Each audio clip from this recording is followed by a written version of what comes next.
Hello बच्चों, let's read this question. Question says evaluate the following limits. Limit x approaches to 1 e to the power minus x minus e to the power minus 1 whole divided by x minus 1. सबसे पहले हम discuss करेंगे अपना की concept and की concept is limit t approaches to 0 e to the power t minus 1 whole divided by t, इसकी value जो होती है वो 1 होती है. अब जो लिमिट हमें इवेलुएट करनी है उसको मैंने L एज्यूम कर लिया. So L is limit x approaches to 1 e to the power minus x minus e to the power minus 1 whole divided by x minus 1. अब अगर x 1 को अप्रोच करेगा तो न्यूमरेटर में क्या बन जाएगा, e to the power minus 1 minus e to the power minus 1 which is equal to 0, और डिनोमिनेटर में क्या बन जाएगा 1 minus 1 which is also equal to 0. 0 by 0 का फॉर्मेट है. तो इसको सिंप्लीफाई करने के लिए मैंने क्या किया, सबसे पहले न्यूमरेटर में से e to the power minus 1 जो है वो कॉमन ले लिया. So L is equal to limit x approaches to 1 e to the power minus 1, अंदर क्या बचेगा e to the power minus x plus 1 minus 1 whole divided by x minus 1.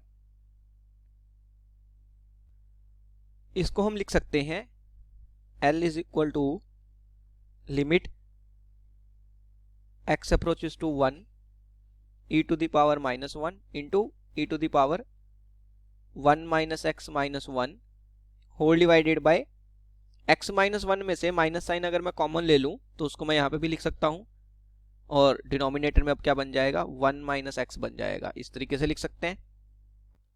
अब यहां से minus of e to the power minus 1 एक constant है, x से independent है, इसीलिए इसको मैं लिमिट के बाहर लेके आ सकता हूं. e to the power minus 1 is nothing but 1 by e. So L is equal to minus of 1 by e limit x approaches to 1 e to the power 1 minus x minus 1 whole divided by 1 minus x. इसको simplify करने के लिए हम क्या कर सकते हैं, 1 minus x को t सब्स्टिट्यूट कर सकते हैं. तो मैंने क्या किया, 1 माइनस x को t सब्स्टिट्यूट कर लिया. अब x जब 1 को अप्रोच करेगा तो t किसको अप्रोच करेगा, 0 को, राइट. अगर x को 1 डाल दें तो t 0 आ जाएगा. So L is equal to minus 1 by e limit t approaches to 0 e to the power 1 minus x है, उसको तो हमने t मान लिया. So e to the power t बन गया minus 1 whole divided by denominator में क्या है 1 माइनस x, उसी को हमने t सब्स्टिट्यूट कर लिया. तो ये मेरे पास आ गया. एंड नाउ यूजिंग आवर की concept limit t tending to 0 e to the power t minus 1 whole divided by t, इसकी वैल्यू कितनी है, इसकी वैल्यू 1 है. So I can say that इस लिमिट की वैल्यू कितनी हो जाएगी, 1 हो जाएगी. सो L कितना आ जाएगा, simply minus 1 by e into 1, तो वो तो माइनस 1 बाय e ही रहेगा. So L is equal to minus 1 by e. तो जो लिमिट हमें इवेल्युएट करनी थी उसका फाइनल आंसर कितना आ गया, I can say that minus 1 by e is my final answer. Hope you understood it well. Best of luck. Thank you.